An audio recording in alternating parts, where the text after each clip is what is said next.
Hello boys and girls, and welcome to our new classroom in my hog barn for the rest of the year. Now for the remainder of the year, I'm going to do things kind of structured here. On Tuesdays, I'm going to be posting videos of 1 or 2 standards that we're going to focus on for the week. Wednesdays, you guys are going to take part in some farm math, some stuff that we do on the farm. You're going to help me out with math problems there. And then on Thursdays, we will have our regular weekly assessment that we always do. Now today, we're going to focus on 2 things. Now the rest of the year is all spiral. So what we're going to do is we're going to come back to all the stuff that we've already gone over.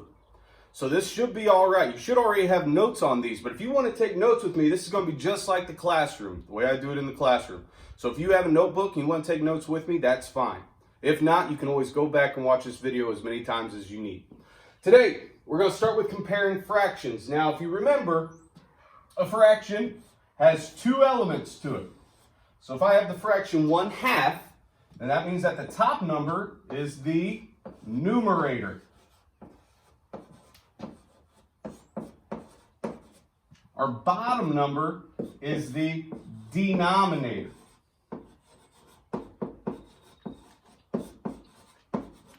Okay? I always remember ND, Notre Dame, or D for down for denominator.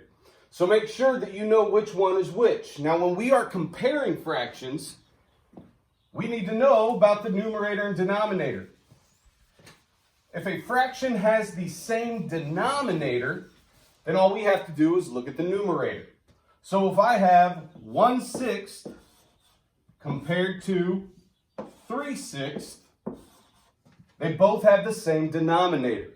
So all I have to do is look at the numerators. I have a 1 here and a 3 here. The 3 is bigger, so 3/6 is greater than 1/6. Now remember, we have 3 signs that we use to compare. We have greater than, less than, and equal to. When it points to the left, this is less than. So this would read 1/6 is less than 3/6. Okay? Now, where it gets tough is when we have different denominators. Your denominators are not the same. So what we're going to do, let's do 2/8 compared to, we'll stick with 3/6.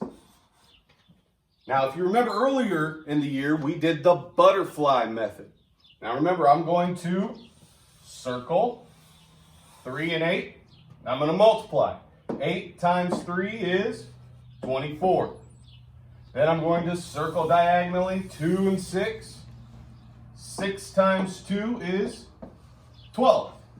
Now I just look at these 2 numbers and I need to decide which one's bigger. 24 is bigger than 12, so my alligator is going to eat 3/6. So 3/6 is bigger than 2/8. Now remember, we call it the butterfly method because after you're done, you can make a nice little butterfly. Okay? Second thing that we're going to be working on today, so that's comparing fractions. When you're doing them today, if they have the same denominator, all you have to do is look at the numerator. If they have different denominators, use your butterfly method to figure out which one is greater. If the numbers are the same, then they are equal. Second thing we're going to be working on for this week is going to be area and perimeter, or perimeter and area. So, let's start with perimeter. Now remember, perimeter, we are adding all the sides.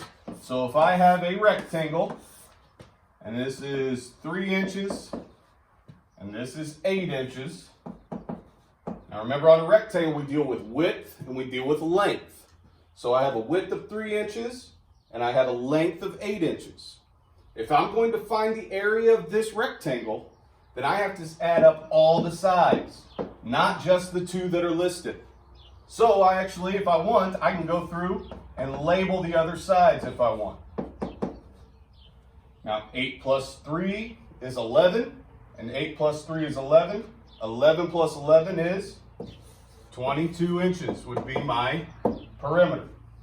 Remember, on perimeter, I do not have to have square inches. That's only for area.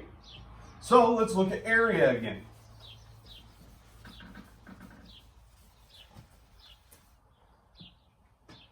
For area. Remember, area is length times width. So now I'm multiplying. So if I have a rectangle, let's say I have 4 centimeters and 6 centimeters. Now I'm going to take the length, which is 6 centimeters, and multiply it by the width, which is 4 centimeters. 6 times 4 is 24. Now remember, area I have to label a little bit differently. So now instead of just putting centimeters, I have to put square centimeters. Now I can either do SQ and then centimeters, or I can do centimeters squared, and that's that little 2 after the M. Okay? These are the 2 standards that we're covering this week. Remember, on your weekly assessment, we're going to go through some of the other stuff that we've gone through, like our addition, subtraction, multiplication, division. So make sure that you stay up to date on what we're doing throughout the week and be looking for me on here. See you guys later.